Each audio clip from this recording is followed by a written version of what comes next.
Hey, welcome everyone. It's our next installment of our virtual club development series. I'm Jocelyn Poirier, as most of you here know already. I'm the manager of rugby development at Rugby Ontario.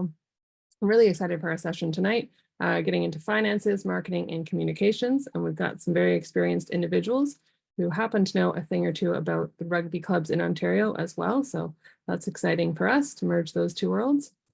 Before I introduce them though, I'm going to remind you about microphones being muted while you're listening and to just use the chat for questions or comments unless we ask to unmute to elaborate or we want to get more discussion going near the end. Feel free to leave your cameras on throughout so we can see your faces if you like. We will be recording, so if you want to rewatch later or for those who missed, they'll be able to watch this as well. We've got an hour and a half and lots to cover. So if you've got questions, hopefully we shall have time at the end, but if we don't get to them, send something in the chat or send me an email afterwards and we will follow up. So I'm coming to you from Gananoque, Ontario, the traditional territory of the Wendat, Anishinaabe, and Haudenosaunee peoples, land covered by the Crawford Purchase of 1783. And last week, Family Day, I got to visit one of our tiny little local museums for the first time and was reminded that the Indigenous presence here dates back over 10,000 years compared to the few hundred years that since settlers arrived here. So it just kind of put things in perspective a little bit more for me again. Rugby Ontario member clubs and all of us joining here are situated on traditional Indigenous territories across the province. And we're grateful to the First Nations, Métis, and Inuit people who have been, and continue to be caretakers of this land. If any of you would like to acknowledge where you're coming from or share gratitude or intentions, you can go ahead and use the chat to do so or unmute now. I'll give you a second.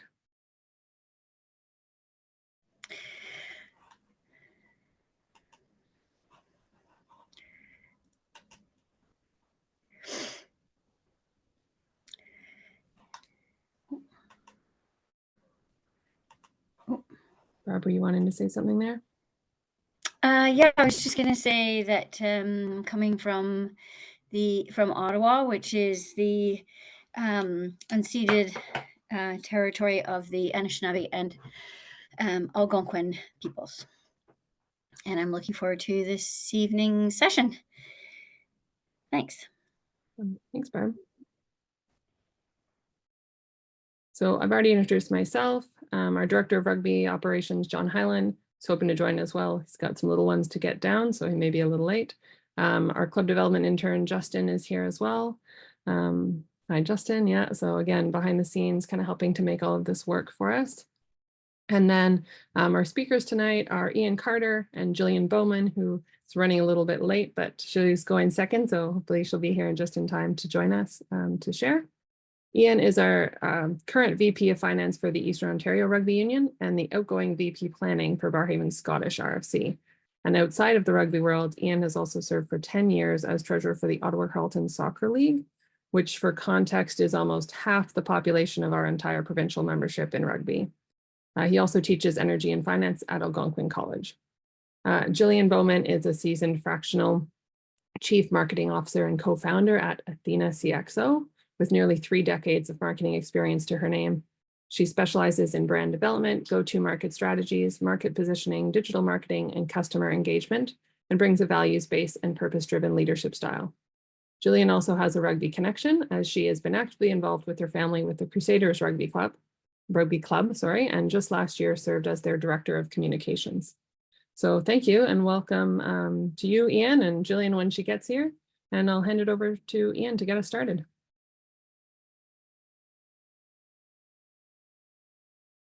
Just unmute yourself there, Ian.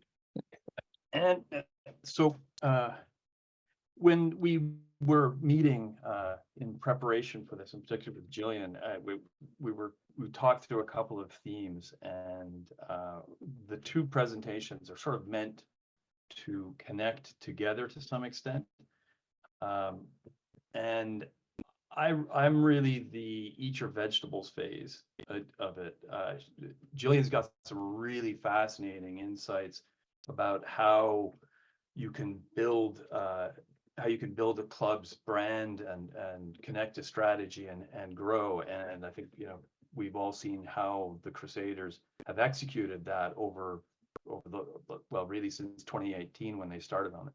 But what I wanted to pick up was getting the foundations in place. And as one of them, if you talk to people around that club, one of the really key events was getting their finances cleaned up, getting their reporting accurate. So what I want to do is set out some directions. This isn't going to be an accounting class. The audience, I suspect, is always going to range from people who know exactly what they're doing and can do this to the volunteer who just put their hand up and said, I'll take care of that. And then about 20 minutes later said, what have I done?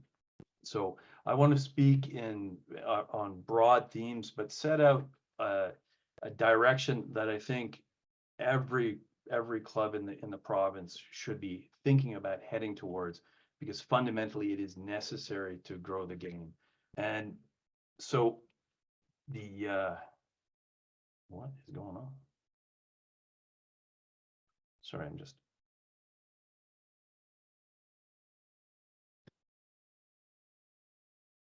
having some problems here. Sorry.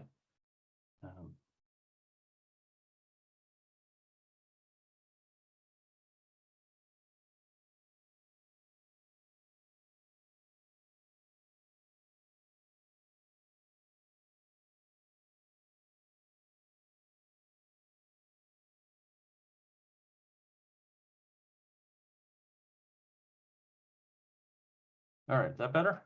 Is everyone seeing that? Yeah, you're still up. Yeah, okay, good. You can see your So full PowerPoint thing, like it's not just the slide, if that's what you wanted. sorry, you're seeing the app, but I'm yeah, so I am seeing the screen. I'll just go with the app. That's fine. Okay.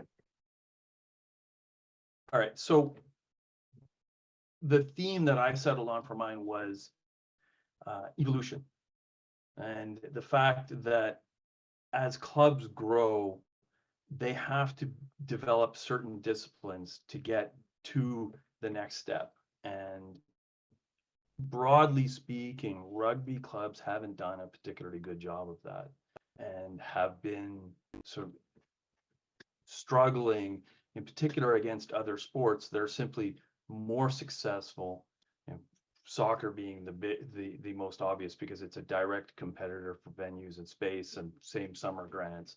And what I'd want to do is sort of set out some sense of how clubs can improve themselves, but also suggest a direction that the entire sport probably needs to think about moving in order to collectively get past some of these challenges of growth and move the game back to where I think we all think it should be. I mean, Canadian rugby writ large isn't in particularly good health. And we need to, if we're going to be competitive internationally, we need to produce better players. And that starts with just being better clubs, being more effective organizations. And so what I wanted to do is assemble some of the foundational ideas there. And then I think Jillian's presentation really becomes, you know, after you've eaten your vegetables, that's when you can move on to the treats. And Jillian's got some really interesting insights that I think will follow through on this. But for most of us, we're small organizations with even a small group of core volunteers who are really the people who are doing all of the work in a club. And you know, some clubs are better, and sometimes it goes in waves. You know, people have a committed core for a little while, then it fades away. And clubs can grow up to a point where it overwhelms that core, and then that's really a growth trap. It's a challenge that the amount of work that a club has in order to sustain its programs has increased faster than the volunteer core. And that's a really, really tricky point, because the club can become too big to be run by a volunteer group, but too small to be able to hire someone full time to do the work. mean, most, or not most, but a very large number of soccer clubs in this province have full-time managers. But there are multiple soccer clubs in Ontario with over 2,000 registered players.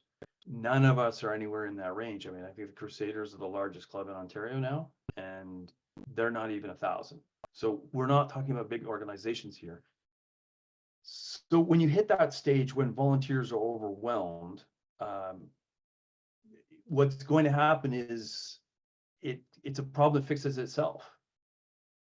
Numbers start to fade as programs aren't as good, and the club slips backward until it kind of builds up momentum again.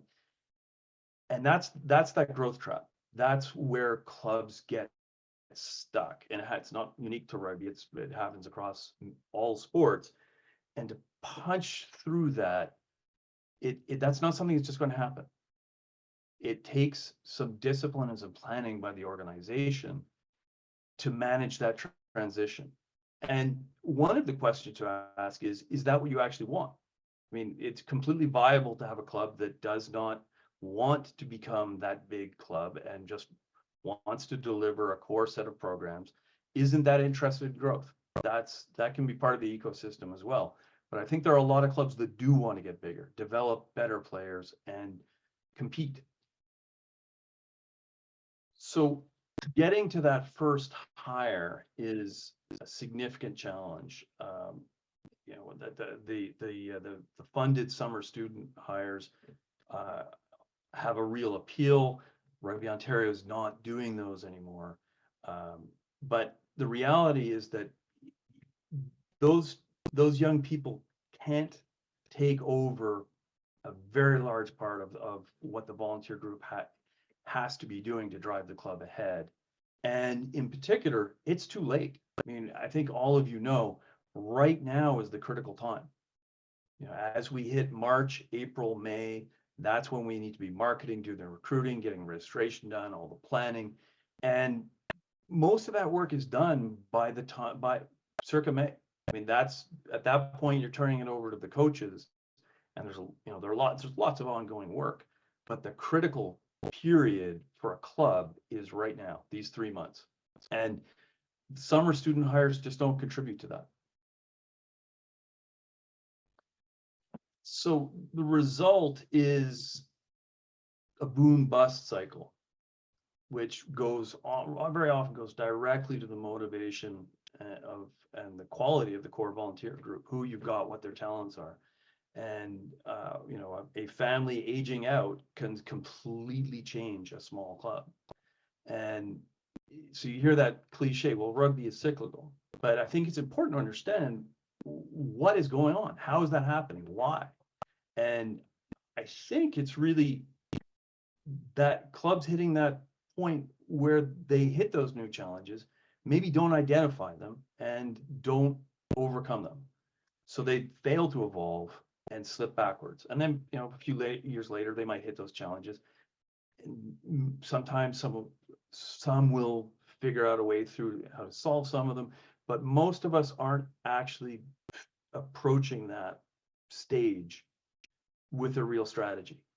And if the sport is going to grow collectively, that has to change. So how do you plan for growth? And well, you need to think about the near term, the pressing, but you also have to have a sense of direction. And in the end, you're going to need capital.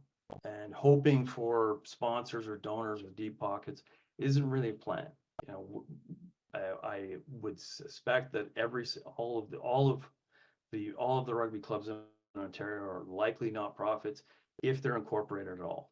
There's no way to raise equity to finance growth, so cash flow has to be managed extremely carefully. The capital necessary to finance growth has to come from operations in prior years. To do that means you're really, to use the cliche, you're building the airplane while you're flying it. You would need to build the systems to manage and support that growth while focusing on the operations that are delivering that operating margin. And it's not just a financial matter, obviously not, but that's often where you first see the strain.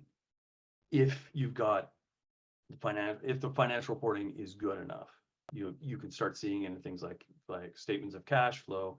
If it isn't, it's things like not having enough money to pay the bills when they come due, people walking away, and in the worst case scenario, you don't see that strain until it's too late, and you can get, the clubs can fail completely, but often they can just really slide backwards dramatically.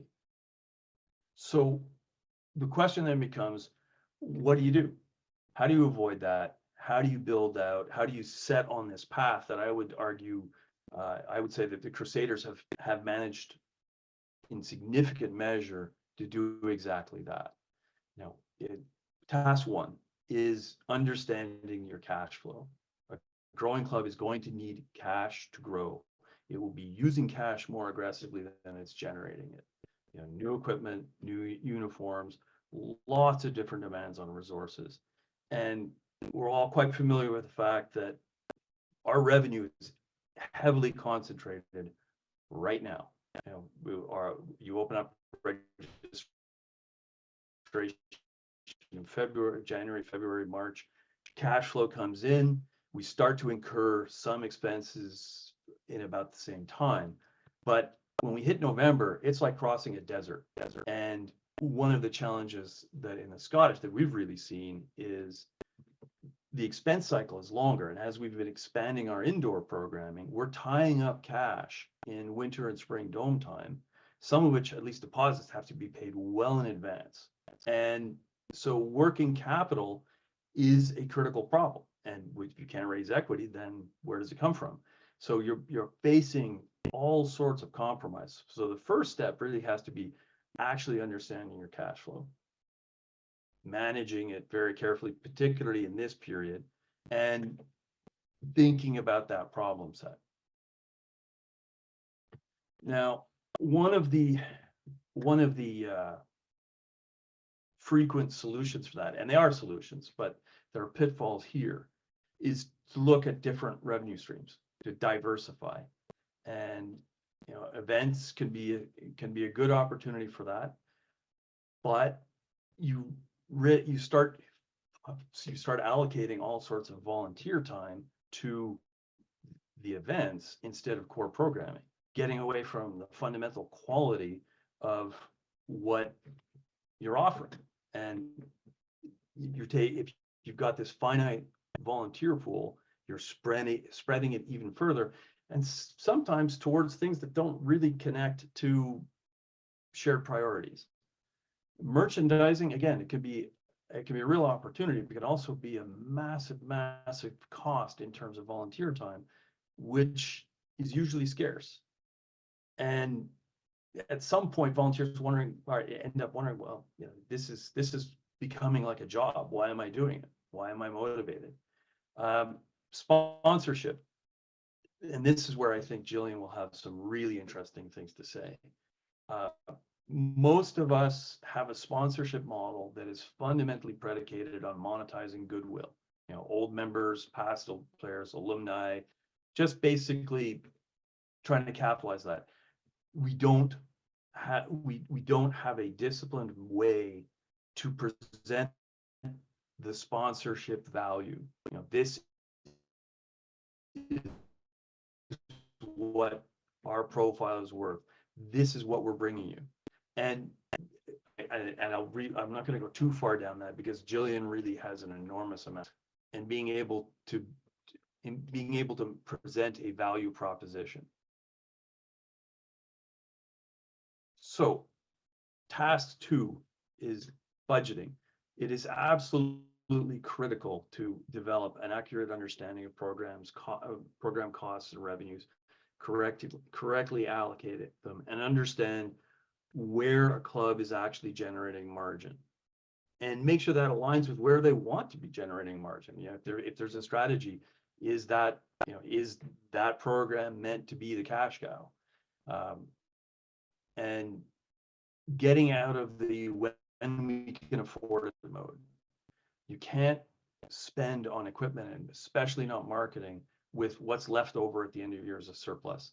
That is that's a surefire way to produce that boom bust, feast and famine cycle. There has to be capital available now for recruiting marketing. If you're waiting until it's available, the window is closing. So what I think what you really need to do is build in a capital charge to registration revenues. Start building out a capital equipment investment plan and maintaining a depreciation cycle. So you're steadily investing in the capital base, equipment and that sort of thing, year after year after year. And a simple example, tackle shield should last 5 to 7 years. By the time it reaches the end of that 5, 7 year, whatever you want to use, each of the programs that have used it should have been paying its charge so that the capital is there to replace it. What that looks like year to year is just you're buying 2 or 3 more, depending on the size of your club. But rather than say, well, we can't afford it this year, you know, if you start thinking in that when we can afford it mode, the quality of the program is always going to fluctuate violently based on what was there, and a large cohort will either have you'll have a large group that's under equipped, and people will see that. You know, the parents will start looking at the cheap feel of a program and start asking questions about whether or not it's worth continuing. And that's, you know, one of the things I'd really like, that I'm really interested in what Jillian's talked about, is analyzing where you lose your players and understanding why. But sometimes it's as simple as that. So I think probably most clubs do some direct budgeting of programs. How much does it cost to do the senior men's team, so and then aggregate that. The next step is working towards budgeting for club level operations, and that's really where the finance role can be the driver. The finance people aren't going to be the ones who do the marketing, but they're the ones who can make sure that if you have a volunteer who has the right skill set, they have the resources to manage and expend to do it. And then lastly, there isn't a whole lot of point to producing a budget if you never calibrate. You measure how you do it, how you perform on a budget, you report that to your membership. So you can see, I mean, financial transparency is your friend in that regard. And then you can correct. You know, if you are off 10% year over year, 3 years in a row, there's a message there. But if you're not doing that discipline, you don't have a year closing process where you assess the prior year performance, you're not going to be learning those lessons.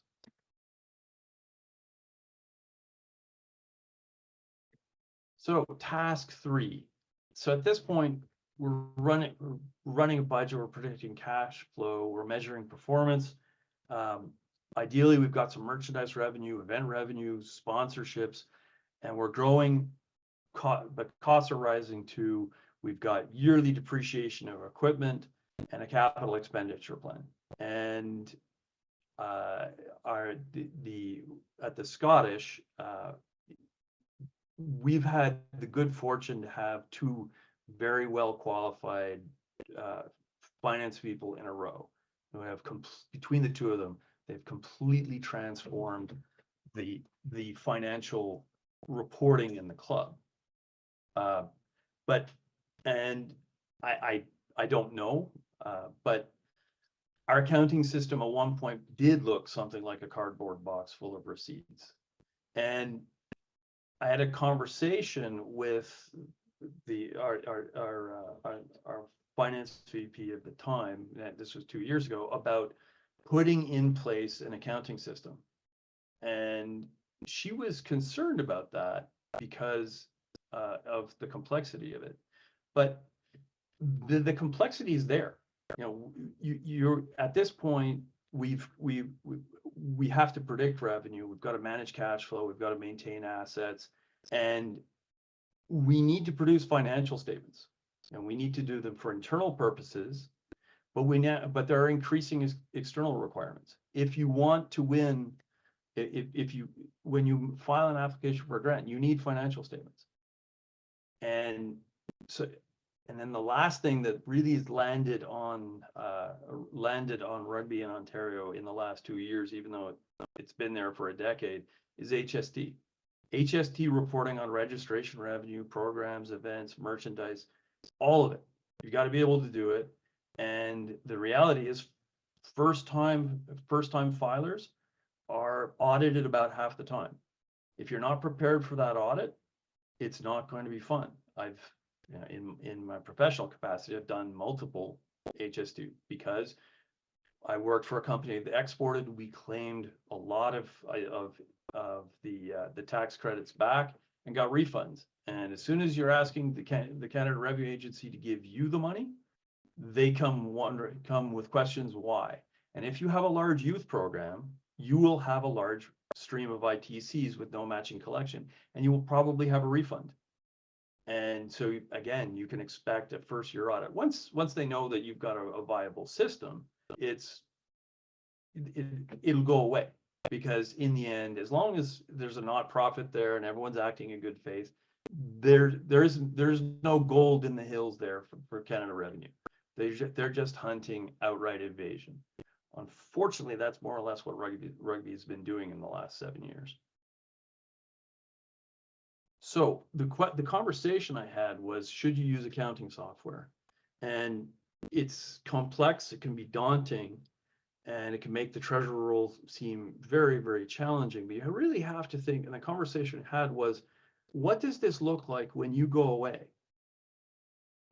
Because very few of us would be able to put together an income statement, a balance sheet, or a cash flow using just Microsoft Excel.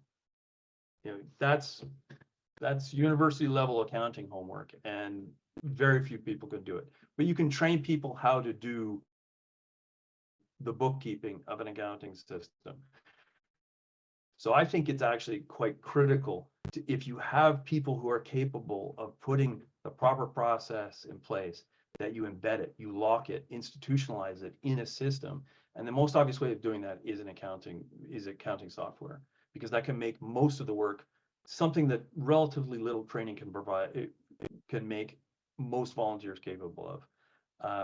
And on that note, if you have not got a membership to TechSoup, you really should. It gives discounted software for nonprofits. Right now, QuickBooks is available on a discounted basis, offering there. It is apparently likely to come off in May, possibly replaced by an online offering.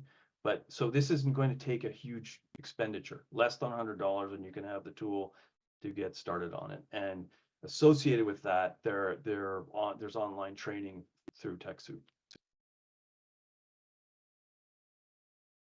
So HST, when do you have to collect? The small supplier limit is $50,000 from taxable supplies.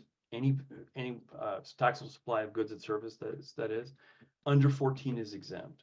So that's going to be a very large number of clubs in Ontario, and you're going to need the systems in place to collect this and report it accurately. It was an awkward surprise, I think, for a lot of clubs, and clubs need to be aware that they may be assessed for the past 10 years. The entire amount collected it's just a matter of the law governing CRA. Once it hits year 11, they can't collect it, but they could come after every club for 10 years based on estimated registrations. That's a huge problem. They don't really want to do that, because in the end, there's not a lot of value there. And of course, killing clubs is not in anybody's interest. All they will really be looking for is going forward good faith compliance. But it's probably critical that you come to them with clean hands. And that's going to take a lot of work. And my fear is that one or two clubs are going to bear the brunt of this. They'll be the lucky ones who get discovered in the audit, and it won't be fun for those clubs unless they're well prepared. I'd like to think that with the Scottish, we are. With EORU, that's a whole different prospect, but that process is underway. So some other thoughts related. There's donations, grants, sponsorships are all not HST covered by HST revenue. You don't have to collect on that. Advertising, if you're offering advertising services, that is anybody under 14, there is no HST charge. And children's clothing has no PST portion, so it is just the one tax. And it probably makes the most sense to go to an annual filing basis. But I would strongly suggest that if you've got over $50,000 of revenue at any point in the last 5 years or so, you should be registering for HST. It's probably in your interest, but it is absolutely not in your interest to be caught. That's when things go sideways badly for a club. So task 4, financial statements. You've got to be able to produce a proper set of financial statements. Income statement, balance sheet, statement of cash flows. Many club boards won't have the background to understand them. You still need to do it. There is a virtue in producing that reporting, being able to provide it, obviously for outside parties, but the discipline of doing it clears out significant problems. If the EORU had been insisting on financial statements every year that were proper financial statements, I don't think the fraud situation that occurred there could have happened. It was too obvious once you started pulling on the threads that something was not adding up at all. And for both the EORU and for the Ottawa Carleton Soccer League, I produce quarterly financials. You know, most of the time, the best I get is a smile and a nod. You know, every once in a while, somebody will ask a question that suggests they might have read it. It's still worth doing. And when it comes time to compete for grants, having them there. Now, at some point, you probably need to think about getting the formal assurance of an outside accountant, and compilation engagement is the lowest tier to review. The next step is review or to a full audit. Sorry. So the EORU is going through a compilation engagement. The Ottawa Carleton Soccer League, I do a full audit every year. It's not a trivial step in terms of time or expense. You don't need to rush towards it, but it can pay dividends. In speaking with two people at Crusaders, they would say that the preparation for their first review was one of the critical steps in turning that club around and focusing it. Building the systems necessary to do that have produced dividends, not just in the grants that they have been winning since, but that is one of them. You can't get a grant of above $100,000 from several programs unless you have a compilation engagement financial statements. You need some kind of outside assurance. And the simple fact of the matter is, other sports require their clubs to produce those financial statements to different levels based on revenues and registration numbers. And those sports are out-competing rugby for resources and athletes. You know, in order to compete effectively against them, we have to at least be able to match them as organizations. And right now we're just not.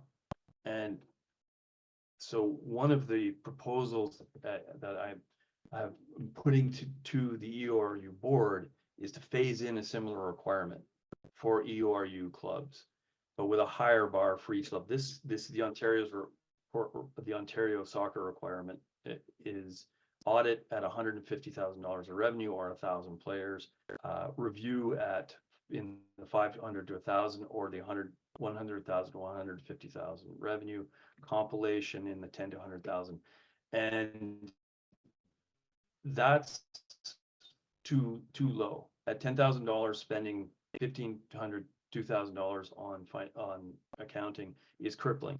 That may even been intentional in order to clear out some of the micro clubs. The Ontario Soccer was fairly brutal about the kind of governance changes they made in order to get clubs running more professionally.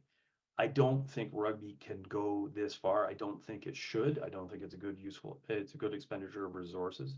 But some version of this, where at the very least, every EORU club, I would like to see every EORU club should be providing financial statements to the EORU so that we know that they're being prepared. That's a requirement that every soccer club in Ontario faces, and they've managed to do it. And as a result, they're winning this competition for resources. And I think it's something that in Ontario as a whole, we should be thinking about. Okay, so what's next? And this is where I really hope Jillian's arrived.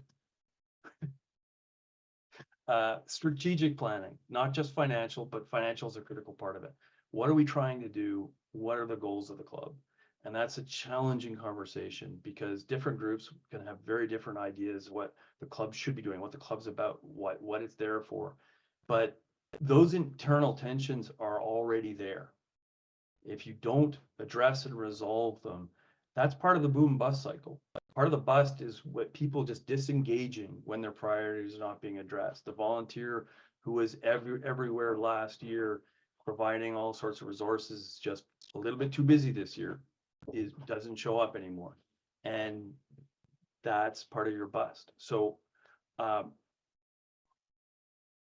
the financial part is a critical part of the planning, but I think that's what the financial role is really, to me, to build the foundations that have to be there so that you can go into the strategic planning exercise with some sense of the constraints, what the resources are, and try and set a direction.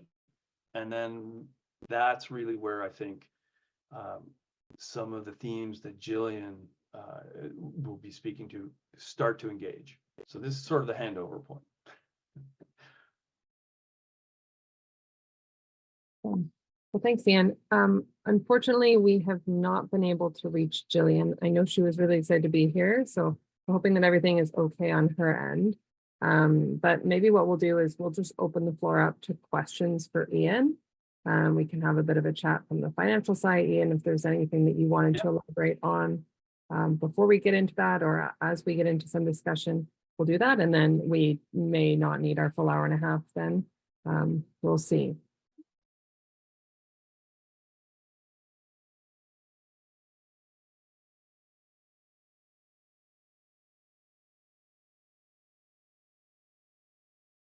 Does anyone have any questions or comments or discussion points?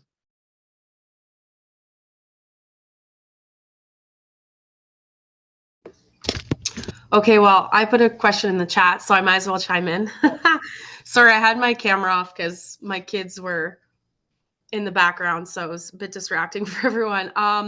Just about the HST. So I am new as president of our club this year, and to sum it up, there has been nothing in the past. And when I mean nothing, no budget, no financial records, nothing. It's like pictures of checks and the bank statement, as in like I can go into our bank account and print like the transactions, but it's very unorganized. So HST was one of the things we were kind of looking at this year, but do a lot of clubs, I don't know, do most clubs, are they collecting HST already? Is this something everybody's doing and we've just missed the boat on this? Or is this kind of... And I think there are probably more clubs like you than, right, at least on terms of HST. Within the past 2 years, I have emails from people at Rugby Ontario insisting that Rugby Ontario is exempt. And one of my initial contacts with the Crusaders was when I phoned their treasurer and say, "Am I nuts here? Am I missing something? This is crazy. How can?" And he said, "No, we've been self-assessing because we are going to be, we're the tall poppy, and we're probably the most likely." So they were moving to compliance and have been. That's what the Scottish have been doing as well. We were self-assessing previously. So when last year was announced in the Rugby Ontario meeting that, well, no, actually, we've got to start collecting, we were already doing it. But as far as I know, no other URU club was. I don't know about the rest of the province, but the fact that we were being told by our provincial sanctioning body that we were exempt, not surprising that a lot of volunteers wouldn't have caught that. The fact that we have a national registration system that has been designed with no consideration at all of the taxation structure. And I mean, it's now had been retrofit to collect it, but there are flaws there too. So I don't think you're anything like alone in your position, at least on HST. Right. Yeah. Does Sport Lomo have an option to add HST, or we would just have to make that calculation and put that into our registration amount and then deduct it? It does have an option. It's flawed in that it doesn't work if you use for installment payments, but otherwise it's fine. So far it's been reporting things correctly. So, Okay. Which club are you with? Georgian Bay Titans in Collingwood. I've got a quick summary of how to do that. That was basically an annotated version of the one that Rugby Ontario put together. It's not Okay. hard, so you shouldn't have too many problems doing it. But I would say that I mean, what are your annual revenues? Are you over 50,000? Yeah. Okay, then you sort of have to, unless a lot of that's kids. Yeah. See, we're not much over, but like our full disclosure, our registration last year was probably just over 20,000. The rest of our income is coming from like sponsorships, pretty much sponsorships. So actually, maybe you won't then, because sponsor is exempt. You may not have a problem at all. So it's only really the HST off of and I mean like we don't have, we have U16 Merchandising, and 8 events, all of those revenues would be as well. from okay, yeah. But Right. if you're close and you've got these size kids programs, you might be under and not have anything to worry about. Yeah, I think we'd probably be under the 50,000 because the majority of them will be like, we have a U16 and a U18 team and then an adult flag, but we don't have senior men's or women's teams. So the majority of our registration is all minors. So yeah, we kind of just put it on the back burner this year anyways, because there was a lot of other administrative things to just sort out. So that was sort of one thing we were gonna revisit towards once the season started and towards the end of the year. But it sounds like maybe we don't even need to worry Yeah, about once that. you get your financial reporting, that's one of the questions in place. That's one of the questions to ask, but I'm guessing you don't have anything to worry about. Okay, perfect. Thank you. Chris, I know you were asking in the chat here about HST as well. Did you want to chime in on this one? Who was? Chris Grimbridge. We've Oh. got a chat in the Zoom meeting and a chat on Feedloop, so trying to monitor both here. Okay. Question. Now, when you're talking about kit sales, for example, so we're talking about the club selling kits. So, for example, if we rolled in socks and shorts as part of the registration and charged HSTN registration, we wouldn't have to charge on the stuff that was being paid through that means. If they're under 14, no. Even adults. I mean, the adults are paying, $500 a year, and for that $500, they get their registration plus a pair of shorts and a pair of socks. Nothing additional over the 500. So, I mean, that the goods we're giving them should be considered under their dues. Right, but their dues are subject to HST. Yeah. So- Okay, but I'm getting, yeah, I don't want to have to charge HST twice. That's what I'm getting at. Yeah, I just want to make sure about that. Yeah, if you've included it in, it's fine, you know. Yeah. You get to play That just rugby. saves you having to do other math and stuff. Yeah.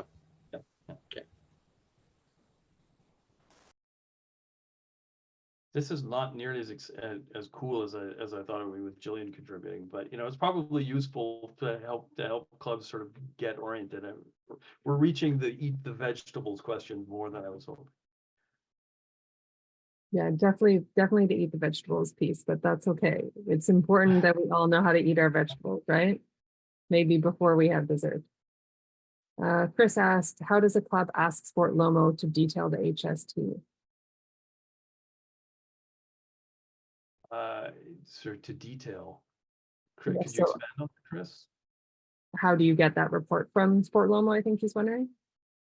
Chris, do you want to speak more to that? You're able to? You in Challenger? Well, I hadn't exactly gotten around to that, because I was just. Doing So- what? There are payout reports, and they have so far shown fairly clearly what the allocation of HST is that we've seen. There have been some questions, but overall that part seems to be working really reasonably well.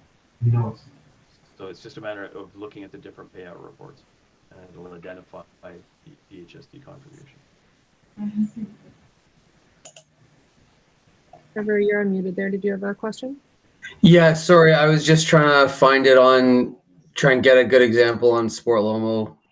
Just so I know, I don't normally do this for the club. So on Sport Lomo, you're saying HST can be included in our fees. So is that what I'm looking at when it says initial payment, fees, user pays, and outstanding? Is that fees? No. Fees is fees like credit card fees. Yeah, HST has to be set up at the categories level. So you're down and looking at the begin selling step. Yeah. Yeah, HST is calculated down at the up at the membership categories level. You define a tax rate, put it there, and that's where Rugby Ontario collects theirs. Okay, I'll talk to the treasurer because our adult revenue was about 25K last year, and then juniors was 30 some. So we're not over the 50K mark for adults. So that's where we have to, or for adults, we're not over that 50K mark. So that's where it would trigger for us. You're saying 50K for U16 and up. U16 and up. Oh, okay. Well, then we'll have to split it differently. U14s and under are exempt, but remember that also if you had club day, if you had merchandise, all of that goes towards the total. Okay. So it's not hard to get up over 50,000. You know, the Georgian Bacon. Yeah. We don't We're there then. Okay. Thanks. Yeah, no worries. You've got a question there? Oh, yeah, Barb. I was just gonna say, are the instructions for the HST not part of the Sport Lomo like guide on how to set up your registration for the season? Because when I was registrar at our club, there was a really good step-by-step guide on how to set up all your categories and all of your age banding and put in your descriptors and all of that, and then how to begin selling, and how to like what each of the little like what are fees, what are what's the tax, blah blah blah. So is there not, Jocelyn, is there not still a Sport Lomo guide, like an idiot's guide for registrars on how to set up for the season? There is a guide, but because the HST piece is newer, I'll have to check and see if that's reflected in the guide. Like if it's Okay, been 'cause updated to explain that. Yeah, it would be super helpful for the registrar to have Yeah. that, because sounds like you have to do it at the very beginning before you start selling. Mhm. So, Yes. and that would be important to have now because obviously people have already started setting up their registration systems, Mhm. especially if Yeah. they're running winter I- program. Anyone who's using the installment feature is not complying with CRA sales regulations. You Well, they'd can't have to, charge. yeah, they'd have to charge the HSC separately, right? And then have it in their Which is- books somehow, Yeah. show it in Yeah. their financials somehow, right? I haven't got firsthand knowledge of it, Barb, but I don't know the people on our club who've set it up, and it is running for the Ospreys right now. They have it done, so I suspect it was in that guide, or they got somebody Okay. to give them how to do it. Yeah, So there is we are guidance. talking HST right now. Right. Okay. No, I was just wondering because when I was registrar, the guide was awesome. Like it was a really great idiot proof kind of like step by step process. And I just thought, well, if there's a new aspect to it, then they could just slide that in. Oh, before you do this, make sure you do this. So I was just checking. Thanks. Yeah, no, and I'll follow up internally about a few of the pieces from here, and see if there's other resource pieces that we can provide more broadly. But if anyone here or watching this later is looking for support or has questions, you know, I'm sure Ian's happy to talk, but reach out to our member services, right? Reach out to us and we can answer any of those questions as well. It won't be me answering them, but I will happily direct and support you through that as best I can. Any other questions for Ian while we have him here?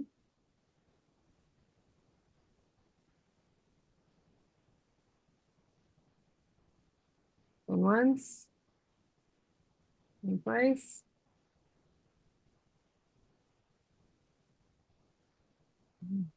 Okay.